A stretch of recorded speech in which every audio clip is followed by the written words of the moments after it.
Welcome back to Petty Astrology. I'm your host, Casey Felton-Lui. Venus moves into Taurus on June 5th, so it's the perfect time to talk about something that I'm sure has been on a lot of our minds lately: money. Money is a resource, but it's also an energy, like everything else in our physical world. There's a spiritual component. There's so much to say on this topic, and I couldn't think of a better person to have this conversation with than my guest today, who has a very refreshing and human-centered approach to money. I hope you enjoy it as much as I did. Today on the podcast, Money Matters with Mimi Serbasova.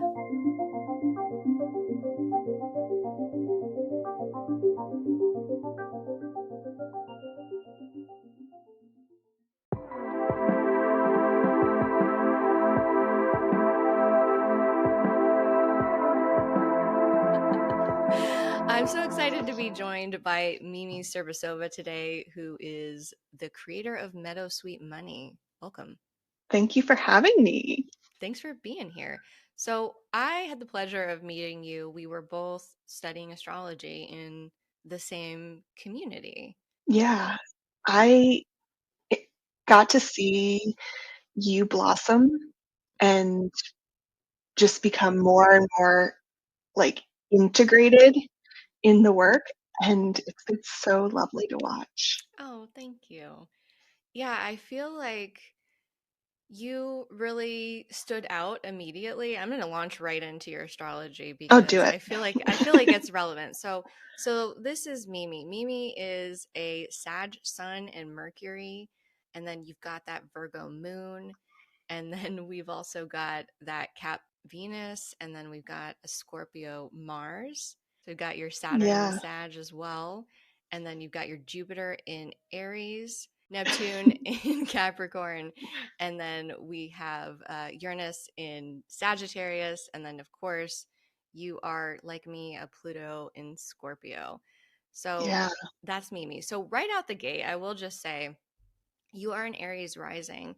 And I will say, like, one of the things that I first noticed about you, and the rising sign is usually kind of what people notice first about us when we're like in a new social situation. It's the thing that people will kind of pick up on pretty quickly. And so you have that Aries rising, and I feel like so first of all, your name is Mimi. And I feel like Mimi is one of those names where it's like Cher. You know what I mean? Like it can just be, Yeah. right? It's just like Mimi. And so for me, you are like Mimi in my life. It's funny because that's not obviously my given name, Yeah. but when my parents were trying to like figure out what to name me, Hmm. they were like, "Oh, we want a name that can't be shortened."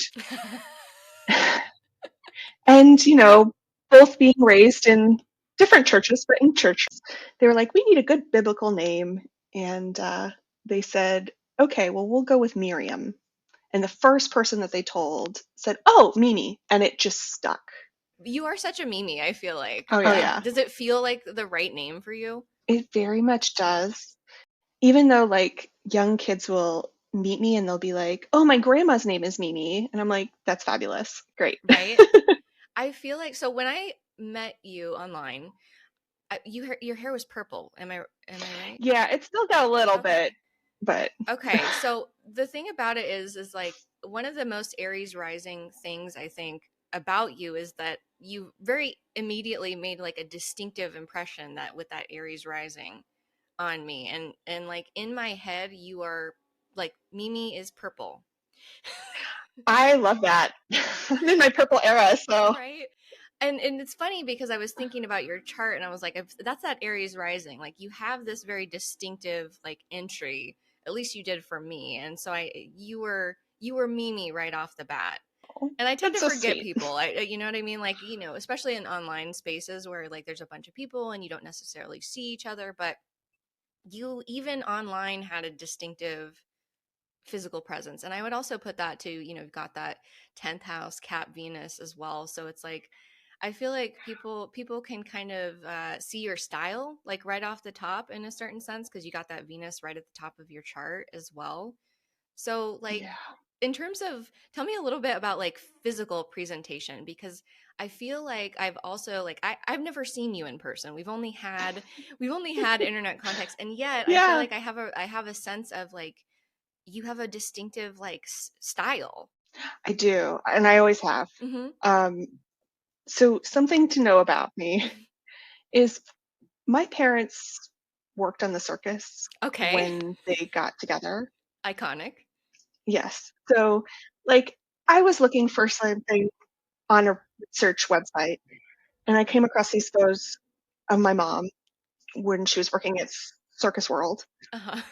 way, way back.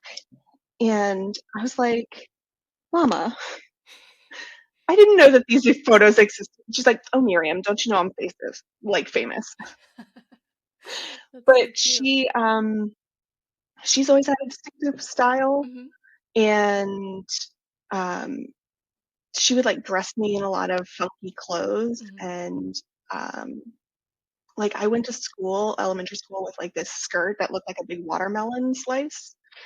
Um, I just I've always liked color. I've always felt more myself. Like even my therapist once said, she was like, I can tell you're doing better because you're wearing more color. Aw. So You are very colorful. Like it's interesting. Like that, like I said, the purple was I associate you with a specific color. And I can't say that about a lot of people. You know what I mean? Like I'd have to sit and think about it for other people.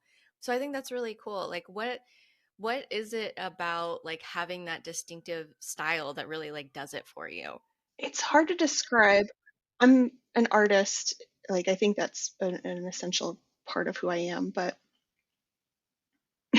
I find that like when I put on clothing that feels most like me, it's like all these other parts of myself can come out more clearly, if that makes sense. Like I feel like I communicate better. I feel like I think more clearly.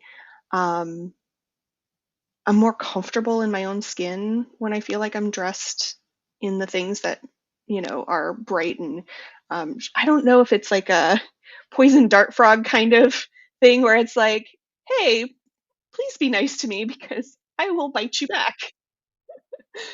I don't know. It's like a way to just be like, hello, you need to know who I am and whether or not you want to interact with me just by looking at me. Right. And that I feel like that's a really good example of an Aries rising. It's like you want people to have a sense of who you are as an individual like right off the bat. And for you, I feel like part of that is definitely your style, like just, how you present yourself.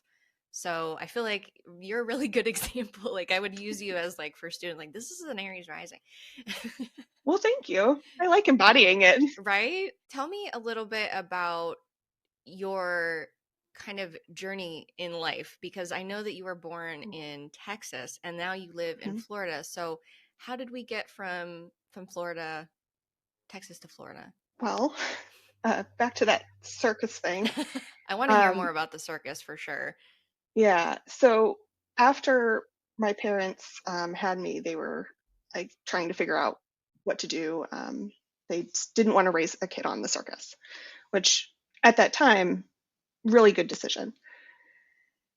So they were trying to figure out where to go, and my mom got this opportunity down in Florida to just make some money. And so she was like, okay, we're gonna, it was not planned that we would live in Florida forever. Like that was not, I mean, and there were times that we tried to move Right. other places, but we ended up here, and I love it.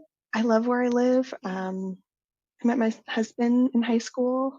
So I I feel very connected to the Hmm. nature Yeah. of where I live. Like I get a lot of messages from the plants and wildlife around me. So Tell yeah, me a little bit about like what it's like to live in Florida right now. Like you like the place that you live. You like I the hate the politics, right. but I love where I live.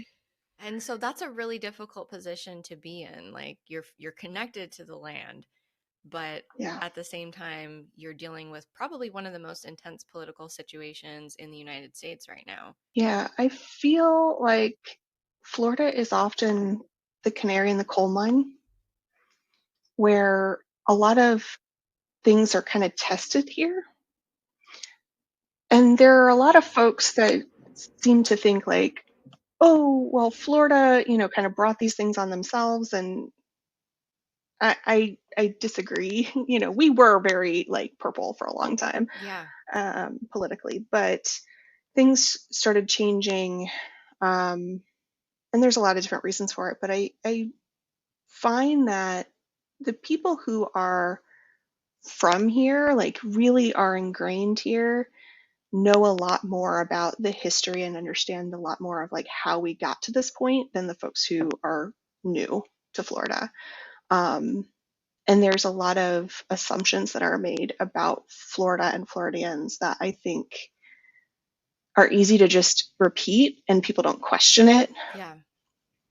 Um, and it hurts my heart because I know that the effects of like climate change, for example, are going to be things that I will have to make life decisions on Yeah, because of where I live.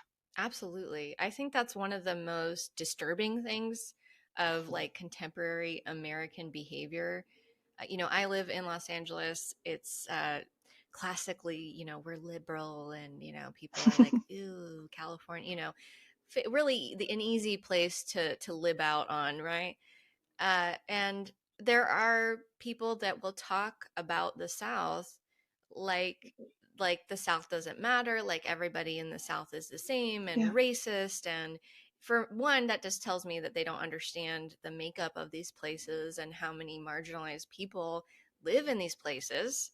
right. That, if you're going to say fuck Florida, you're Yeah, talking about a ton of people who have been through a lot of systemic oppression, who will correct. continue to suffer from that. It's people are doing it out of the sense of superiority. And I find it really disturbing and really counterproductive how easily that kind of thing will just like fall out of somebody's mouth.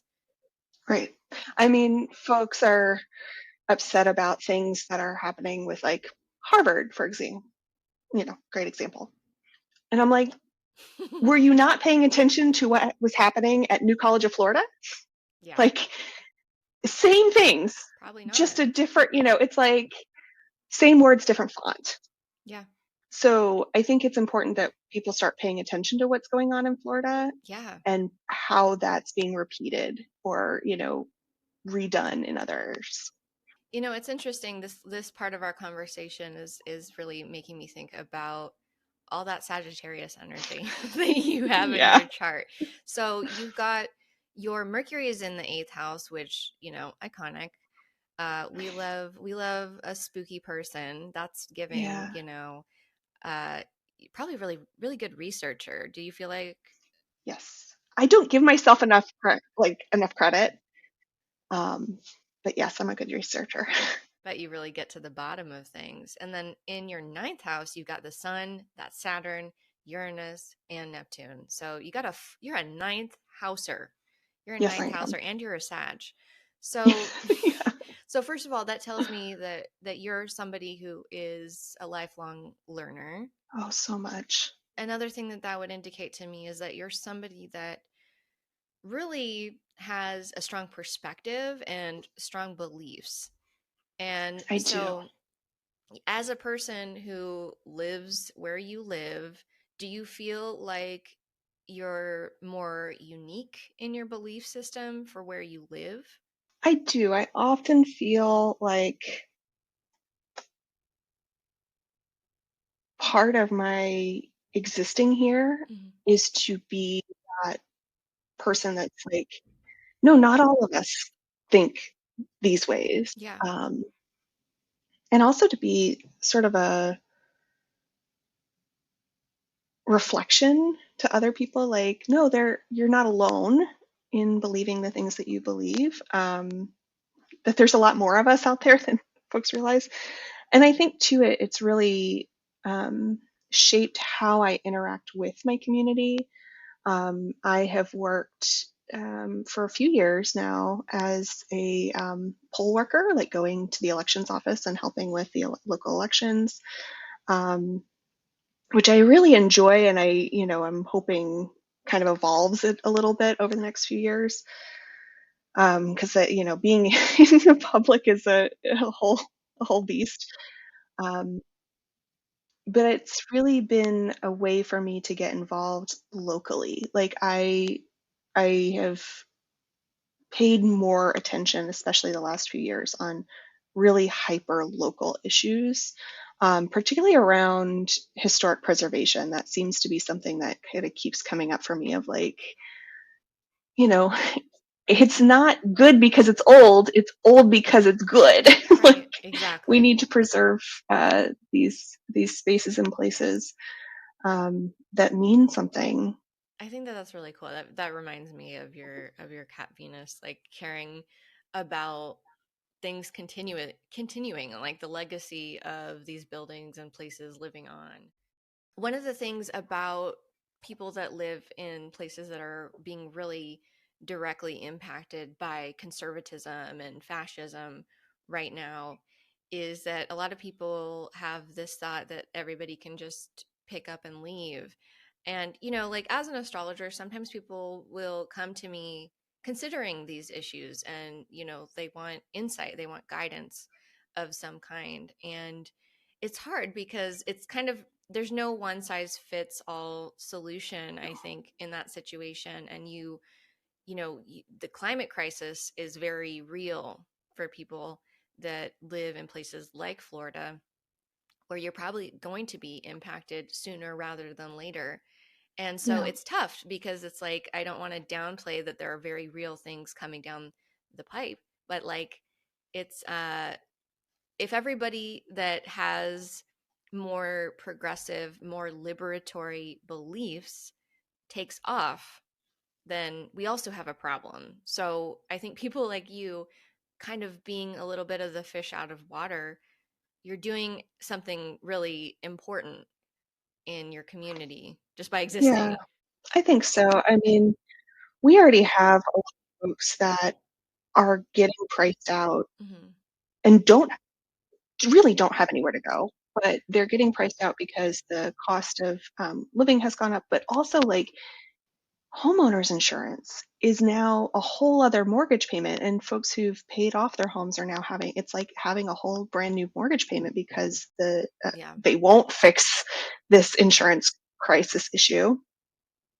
They benefit from it. They meaning elected leaders. And I think there's something to be said about, you know, there are a lot of creatures that live here hmm, that have for millennia. They can't just leave.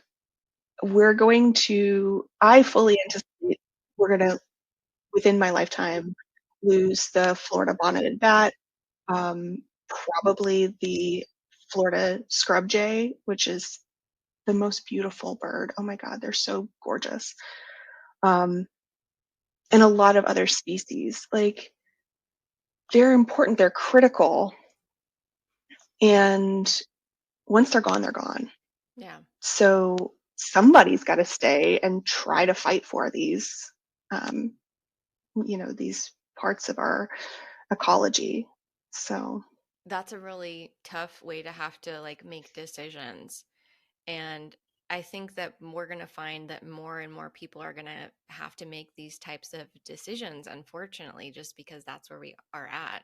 Even in California, we have our own climate issues here, but the homeowners insurance thing and like the way that people are being priced out and unable to really sustain life is definitely an issue that I think all of us should really be thinking about because of how things are evolving and how rapidly they're evolving and how we honestly don't know all of the ways that this is going to develop. We have models and things. So, how is it like, day to day, right? Live in our lives, our little lives, and we still have to go to work with all this going on. So how do you kind of manage that? A lot of nervous system regulation. Yeah. Like, um, Important, very important. yeah, but I also think it's, like, looking at what resources I do have, looking at what power I do have, um, and I find that, most of the elected officials here, they really don't care. Like, you can call and you can fax and do all the things. They don't pay attention. Right. But it's not really about them. It's about the other people that live here, the other people that exist. I mean, just having conversations. Like, I was at physical therapy and we were having a conversation about um, somebody was talking about Starbucks. And said, "Oh, I've not been to Starbucks in years." Yeah. And it just an entry point. It was like, "Well, why not?" And I was like, "Well, because of, these reasons." And I think the more that you can talk about things and be open about reason from a place of, like, genuine caring, the more it just gets people to think about stuff. Yeah. And if I can get people to think about stuff, maybe I can get them to change their mind and at least, explore it. That feels very like Sagittarian. You're just kind of like sharing your perspective and opening a door. And you're like, here's my perspective. If you'd like to walk in, we can have a little conversation about Yeah, it. I think that's a smart way to approach things too, because I think people are so used to, like, especially online, being fed perspectives and you need to think right. this way. And I think naturally people are kind of rebellious and like, no, fuck you. You don't tell me what to think, regardless of whether or not they actually would agree Yeah, with it. So I think that's a smart approach in a place like Florida where, yeah. maybe probably you're going to encounter people that believe very differently Oh, than shoot, I you. walk out my front door and, like, the neighbor across the way, very different perspective. Yeah. But him knowing that, like, he showed up at the elections and saw my face Mm, sitting there checking people in. He knows that if something happens, he can knock on our door, ask for a favor, and maybe I can't change his entire worldview, but if I can make him go, "Okay, I know these kids across the way hmm. don't think like I do, but they're good people." Yeah. That's a huge step. I think it is really a huge step in this moment, especially where people are being kind of shaped, I think, by our political system and political actors to be very antagonistic towards people that have different beliefs than them. And of course, I'm going to just say for people who are maybe new to me, I'm not saying that we should, make room for the respecting the Nazis. I'm not saying that. I Right. think there's lines, but there are a lot of people that are misinformed and Mhm. also being very manipulated by bad actors, I think, within our systems. So I do feel Yeah. like there is a lot of value in just connecting with people on a human to human level. And you're right. Like look, I mean, we're in a time where people are being abducted by the government. So if your Yeah. neighbor thinks Especially you're here in Florida. right. And so if your neighbor thinks that you're a human being, that's one person that's less likely to call ICE on you or something. You know what I mean? Right. And unfortunately, like I know that's kind of a grim way of looking at it, but I do think that these interactions actually really matter at this point. I think they've always mattered, but I think right now it's like we're kind of in that hairy spot where humanizing each other is going to go hopefully a long way. Right now I think it's a good it's a good approach. Yeah. I said that you created Meadow Sweet Money. What is it that you Yeah. do? What is your job? I am a certified financial education instructor, which is basically a long way of saying I'm a financial educator. I just teach about how money works, and I really like to help people fix their finances without losing their humanity. Because I feel like it's so easy to get lost in despair and discouragement. talking about money. We have so many taboos around money. And I want to break down those taboos. I want to make it easier for people to talk about. And I also want folks to know that we're all swimming in capitalism. We're all swimming in white supremacy. We're all swimming in these yucky, icky things that are very oppressive systems and structures. And these are the things that you can control.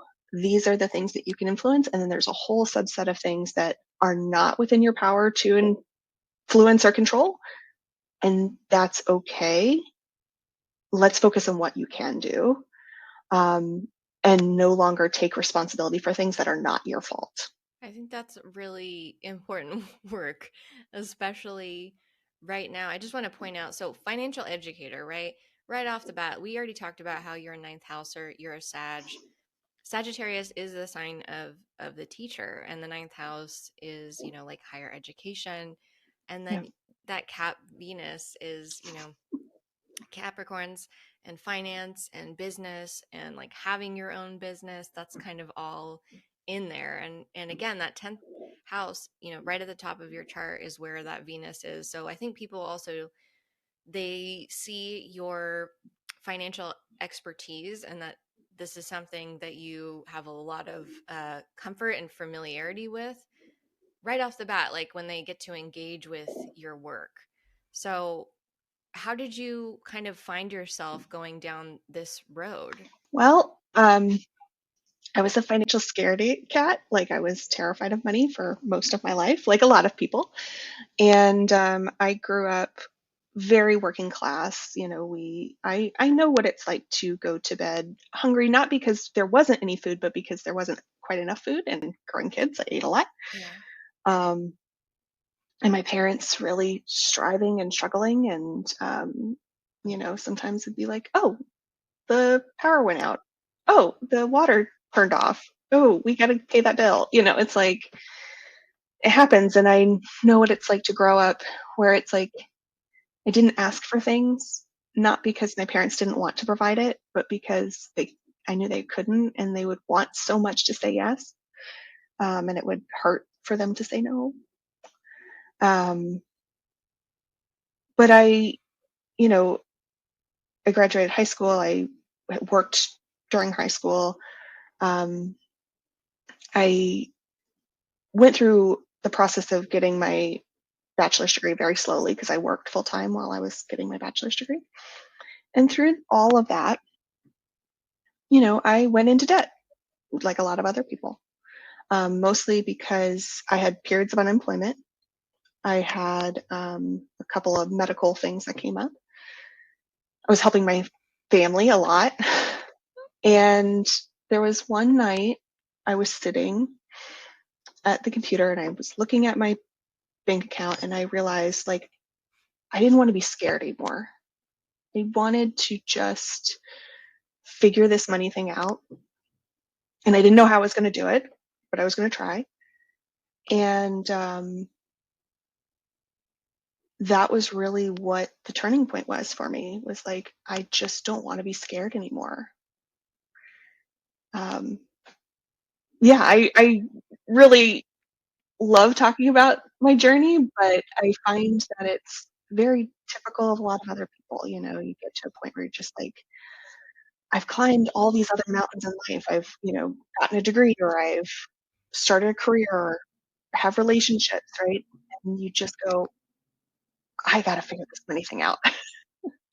So, yeah, I went on a debt-free journey, became completely debt-free, paying off over $20,000 of debt, um, Wow. by July of 2020, and have been debt-free since. And as I was sharing my experience and my story, especially through Instagram, more and more folks were asking, like, "Uh, can you help me? Like, I don't know what I'm doing or what advice you have." And I don't really believe in your own experience being the sole expertise. Hmm. So that's why I pursued getting my certification, was because I wanted to have a more well-rounded understanding of how to help folks. It's interesting that you say that it kind of started just by people being curious about how you had done what you did. And I feel like you're a natural helper looking at your chart. Would you say that's the case? Oh my god. Yeah. So, a few things I'm just going to run through really quick. You got a Virgo moon in the sixth house. I'm also a sixth house moon. I actually roll with a lot of sixth house moons. Fun fact. We tend to be good helpers. We tend to be Yeah. emotionally invested in helping. Very much. And then you've also got your south node also in Virgo. Virgo is a sign of service. So, kind of a double whammy there. Your south node in Virgo also in the sixth house, which is also service. So, if we look at the south node as potential like past life, energy that you Mhm. kind of came in with, you might have been a helper of some kind in a previous life. So you might have just had those skills already if you look at it that way. But the other thing, you have two planets in the seventh house, which is the house Yeah. of partnership. And a lot of times people look at this house and they're like, marriage, Right. that's what that's what it is. It's also partnership. It's also working with clients, in the work that I do and the work that you do. And what that to me means is like coming alongside people and taking them as seriously as you would take yourself in a way. Yeah, why wouldn't I? Right. And so Right? you've got, and it's interesting too, because the planets that you have in there are Mars and Pluto, both in Scorpio. And, Scorpio is a financial sign.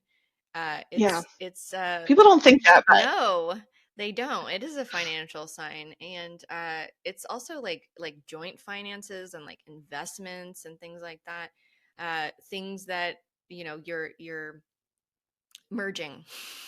right. So there's a merging happening, right? So I feel like you're well equipped to come alongside people and strategize with them.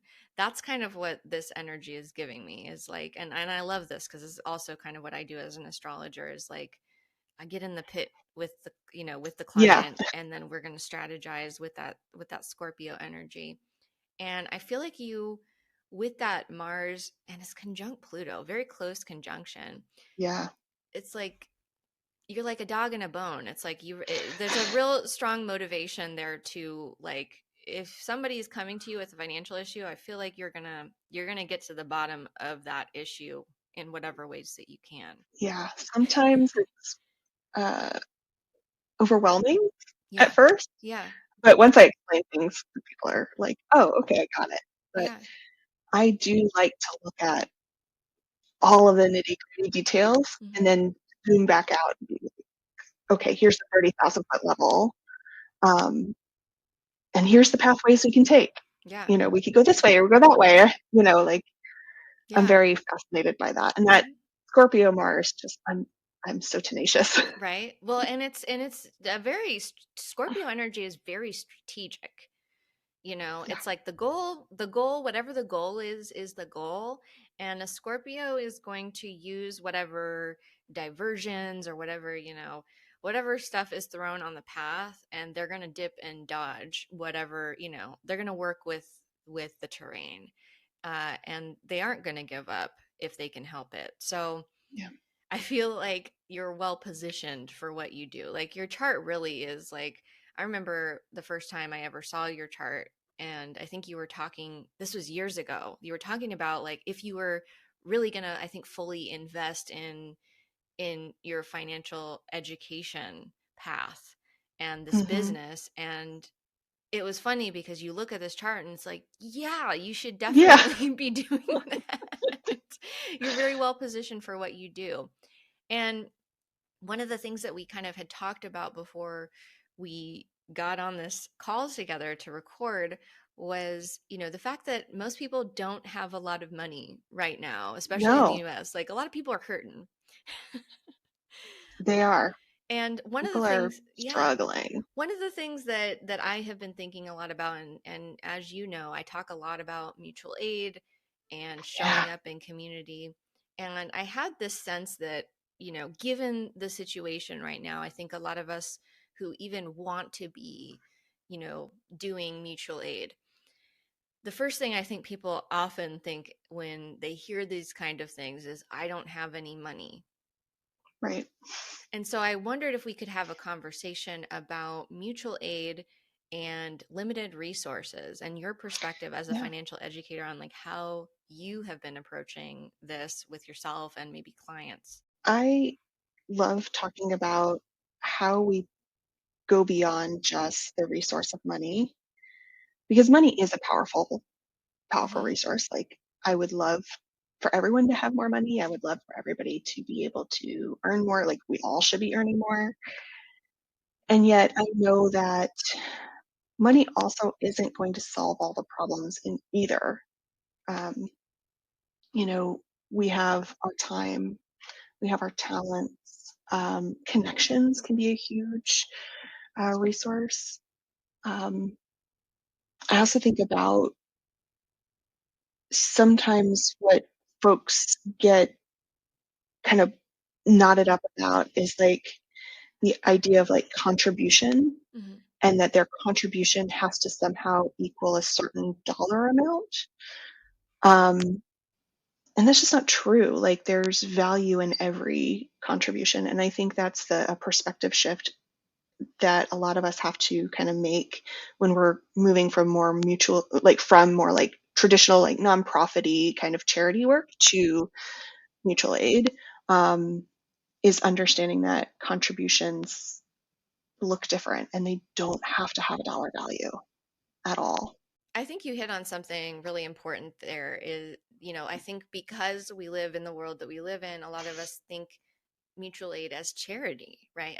Right. As charity is typically people with a lot of wealth, redistributing that wealth through Yeah. nonprofits, Yeah. essentially. And the idea of like saving people. Hmm. And the truth is, like, more often than not, people just need resources. Yeah. Like, it's not that they need to be saved. It's they aren't like struggling because they want to. They Yeah. just don't have the resource. And I come from a charity background. Like, I worked in nonprofit for the majority of my beginning career. Hmm.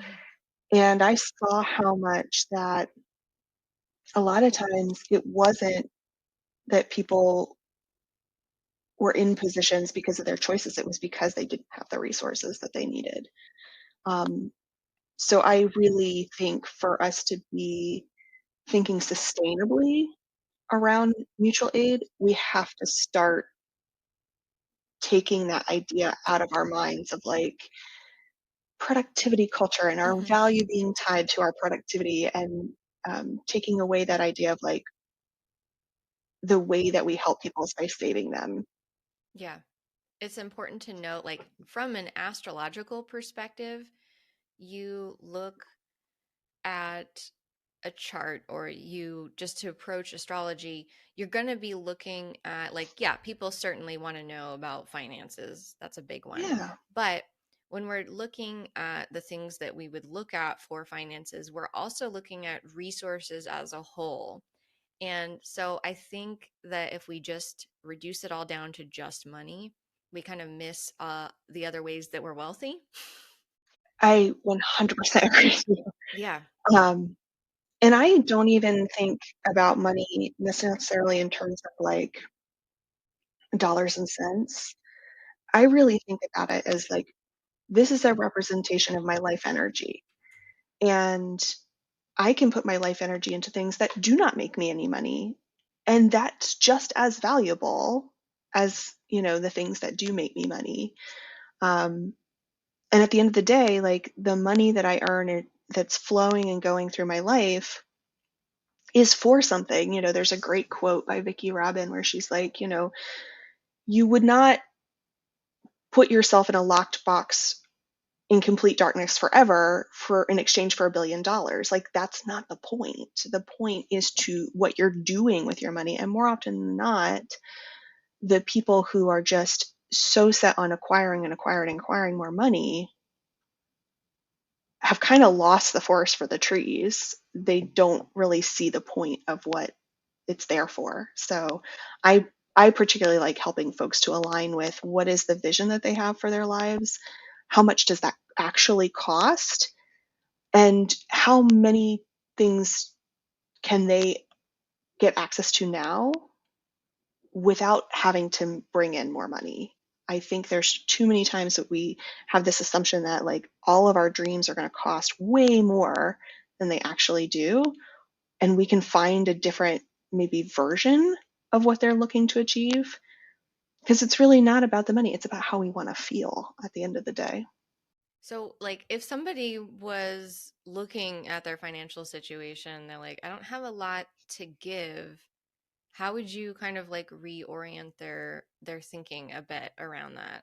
Yeah, I think my question is, why do you want to give?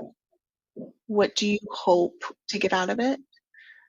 Um, because there's really this idea of like, well, I have to give because I feel bad, or Mm. and I don't want to feel bad, or people who want to give because they're like, well, I'm a giving person and this is my identity of who I am. And I think you have to stretch a little bit deeper, go a little bit more into what your motivations are, and start asking the questions of like, so what do I have to give? Maybe I don't have money, to give, but I have 5 minutes of time, you know, that I could run an extra errand for a neighbor, or I have, the ability to, a great example is like looking at your own network of people and what do they need, of being like, hey, like my husband and I have a Costco card. Hey, do you want me to go with you? And you can use my Costco card to get gas, and get a little bit gas that's a little bit cheaper. Or do you, like taking my grandma to the bank, like I know that's not a huge thing, Yeah, but for her who does not drive, it makes a big difference. And I think we have absolutely. to start thinking about what we want our futures to look like because, as we discussed earlier, like the world is changing and the people who are in charge don't care about us. And so we have to care for each other.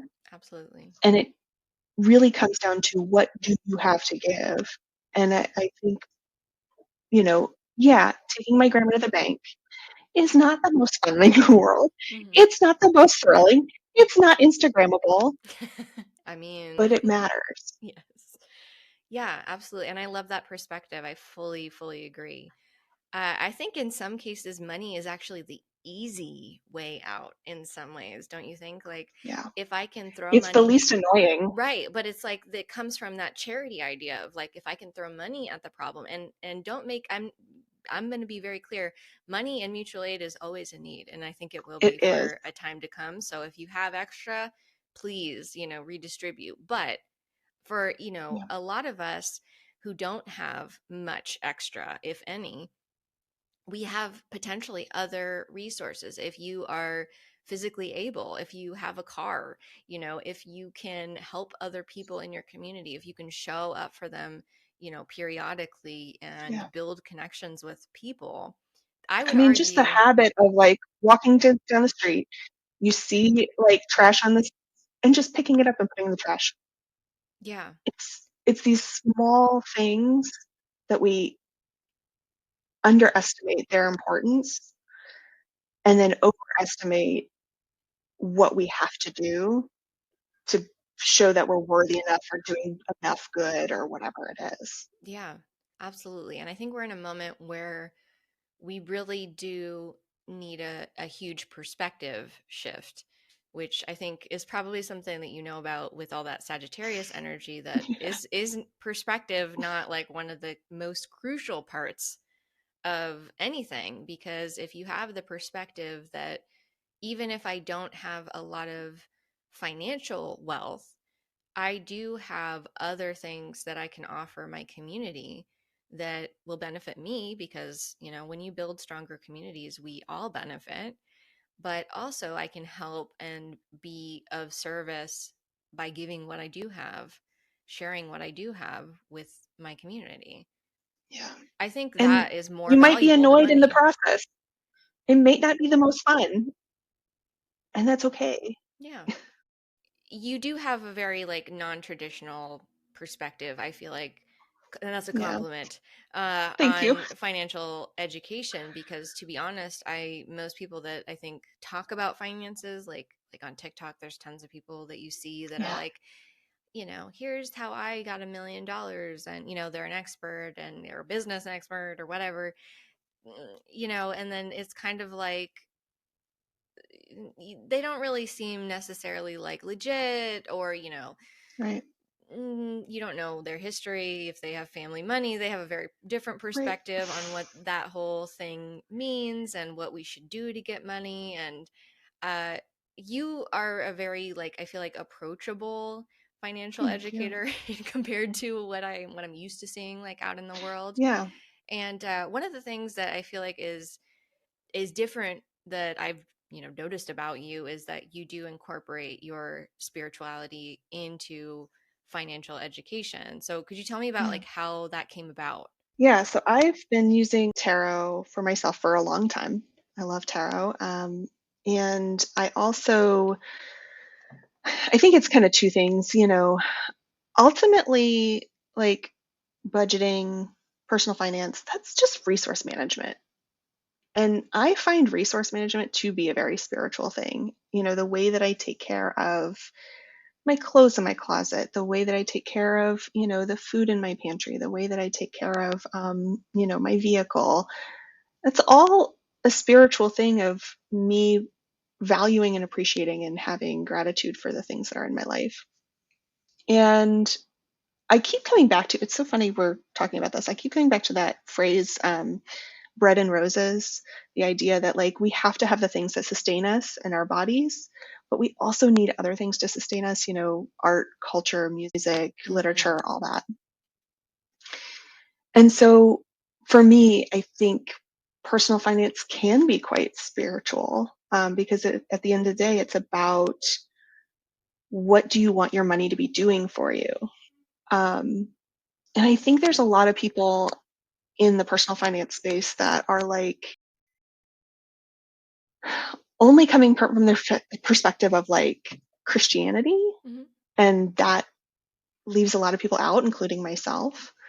Or that you have folks who are on the spiritual side of things and they talk about money, but they don't have necessarily the language around how it works practically. So they'll talk about like manifesting more money. Well, okay, if we're going to manifest more money, what do we want it to do for us? Like, where are you going to put it?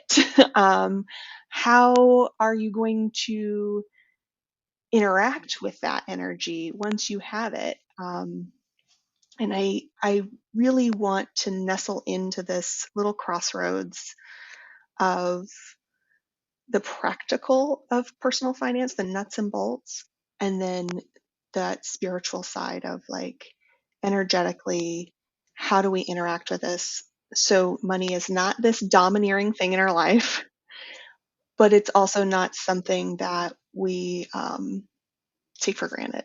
In terms of like money manifesting, like what are your thoughts on that? Because it is a very popular thing that you Yeah. can manifest some money. So like have you ever tried to do that? Have you ever like sat and manifested some money? Oh, of course. Um, the funny thing about money manifestation is when I talk to folks or when I, think about that, it's like, how have you interacted with the money that's already in your life? So, like, for instance, if I say, oh, I would really like to, bring on a new client, well, why? What is it that, having a new client will do for me? Okay, well, I'd like to be able to, get a new podcasting mic, or I'd like to, whatever. And I find oftentimes that our desire for money is not in alignment with the ways that we interact with it. So it might be, I think showing the universe or, spirit or whatever you want to call it, you know, every time money comes into my life, I spend it as fast as humanly possible. It terrifies me, it freaks me out. I want it in my life because I can't think about it, can't look at it, got to get it out of my life.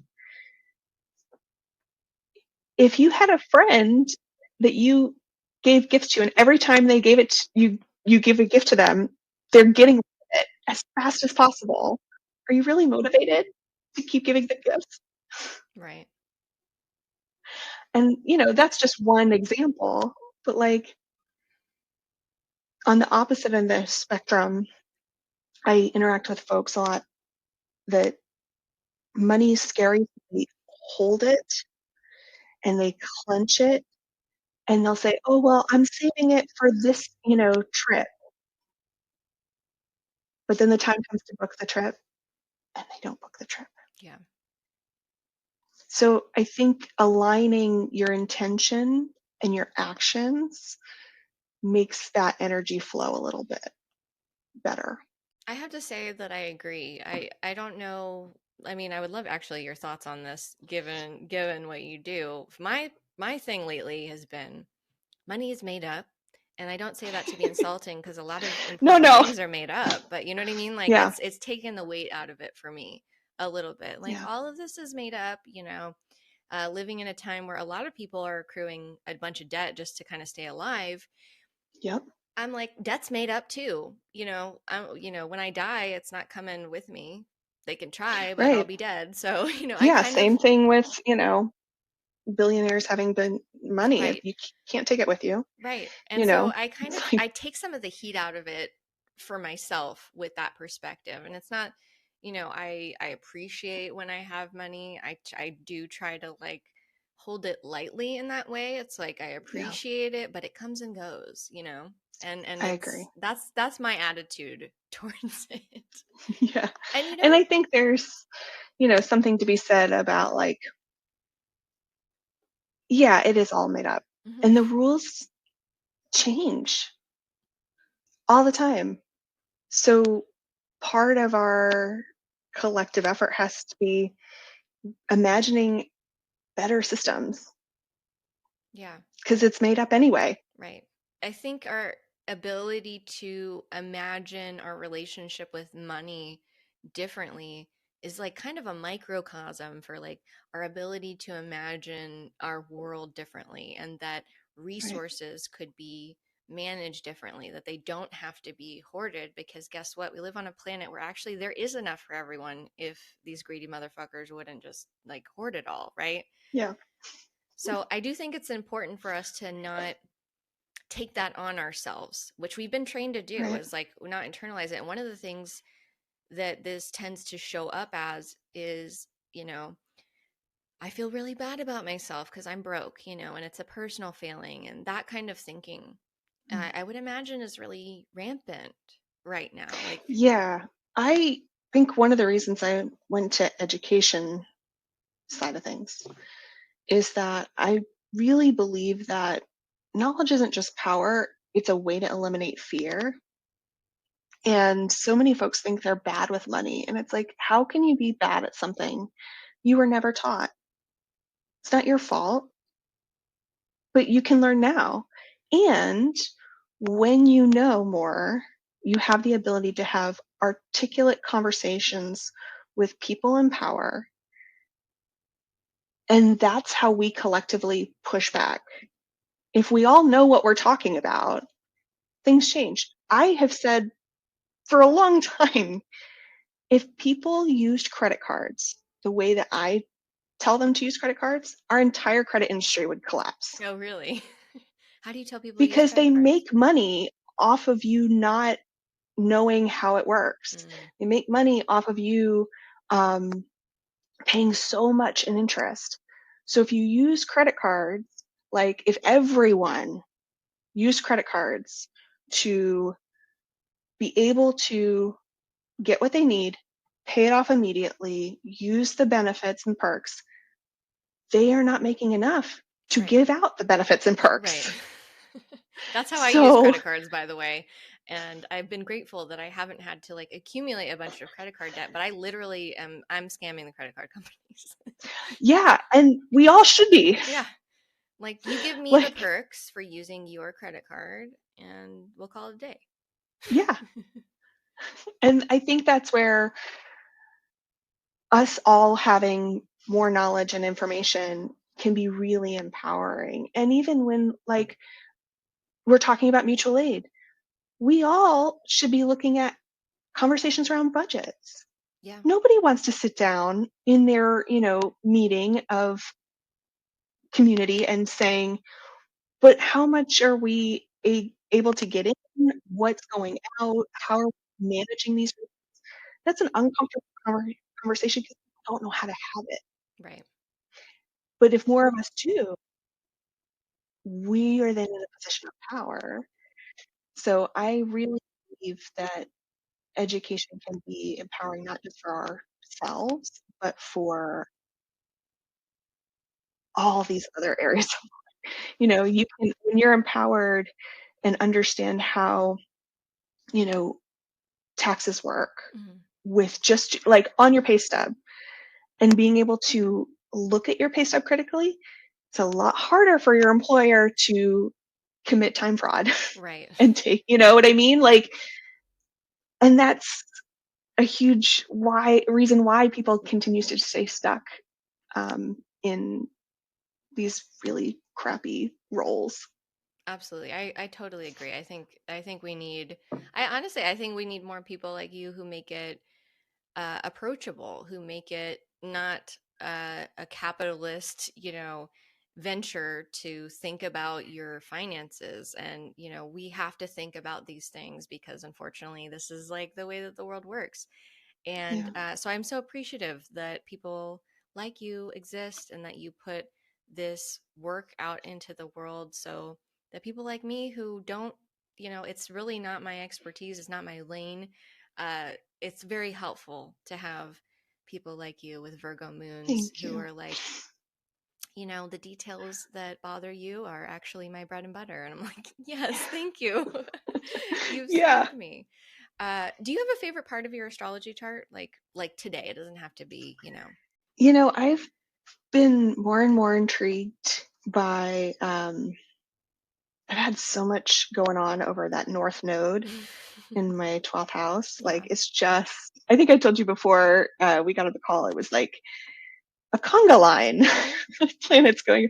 And I have been really opening up to my intuitive gifts. I've always been very intuitive, but I'm getting more and more messages and leaning into that and not being scared of it. And it's exciting. It's so That's exciting. very exciting. And it's exciting too because it's your north node. This is like the theme of this lifetime from my perspective is for you to lean into your spiritual side, Yeah. into your, sense of understanding of the things that are a little bit harder to understand and Yeah. not so physical and not so clear. So you're somebody that naturally kind of deals in the details. So for you to kind of let go in that way Right. and kind of trust, that you don't have to be in control of everything that you receive or every insight that you have or every, Yeah. path that you're taken. And part of it I think is about embracing the a little bit of the joy of the mystery of life and like not having all the answers. And I'm sure for a Virgo moon that's very It's very exciting. uncomfortable, Yeah, but I'm learning to be okay with uncertainty, I mean or that's at least beautiful. less angsty about it. Absolutely. I think that's the best we can ask for in these times, right? Like we don't know everything that's coming down the pike. Yeah. I keep questioning my own thoughts. And one of the common assumptions I have is uncertainty equals like terrible. And I'm like, well, what if the uncertainty could equal wonderful or Yeah. magical Yes. or exciting? And as we're going through these times and these things, and again, I'm a person, Virgo moon, who would like to have children, would like to be able to nurture little Yeah. humans into the world. I think it's important to have a sense of hope about what Hmm. the future could look like. As terrible as It's as things are important. right now. You're a Sagittarius. Of course it's important to have some hope, and it's important that people that have that hope, I think, share it with other people. Yeah. And it's important. I think this is a great message to leave off on because we are in times that are changing and there is a lot of uncertainty, and that doesn't Yeah. mean that good things aren't coming, Right. that magic I have isn't to believe. everywhere. Yeah. We have to. And things often look really ugly when you're in the middle of massive changes. We're molting. It's not so Yeah. pretty. Yeah. But I think back to a lot of the women in my family and the things that they've lived through and survived. And I'm like, you know what? I'm going to figure out way through. Absolutely. Well, thank you so much for being here, Mimi. It was a pleasure to talk to you. Where can the people find you? Yeah. Everything for me is on my website, meadowsweetmoney.com. I have a free podcast, comes out every other Tuesday. I also have a Substack, and I do that in the new and full moons. And um, I also have a Patreon that is, you can join for free, but there I try to keep the cost very low, or, very reasonable for people. So it starts at $3 a month. And we do a lot of things with tarot. I Mm-hmm. love talking about how to use tarot with your money intentions and your money actions. And yeah, I love being, of service to people. So if there's something that you're wondering about or you have a question about, reach out to me because I'm happy to answer questions or be a resource. And that's another thing. On my website, there's a free resources page. So if you're like, where do I go to check my credit report for free? Mm-hmm. Um, there's links to that on there and all that good stuff. Awesome. Well, thank you so much. Thank you.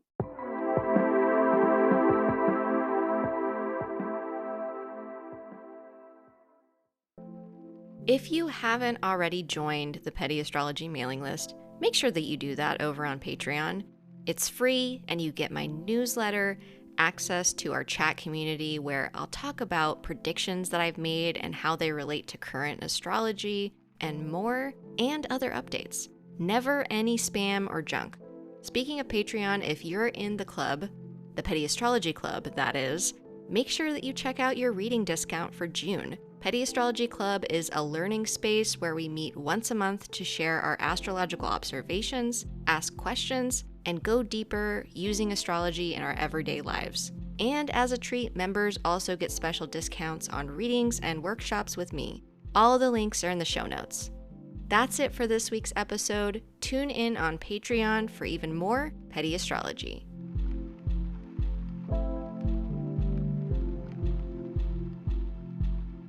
This episode was written, edited, and produced by me, Casey Felton-Lui. Our podcast art is by Max Swanson. Our music is by Paul Schneider. This podcast is brought to you by my sponsors over on Patreon.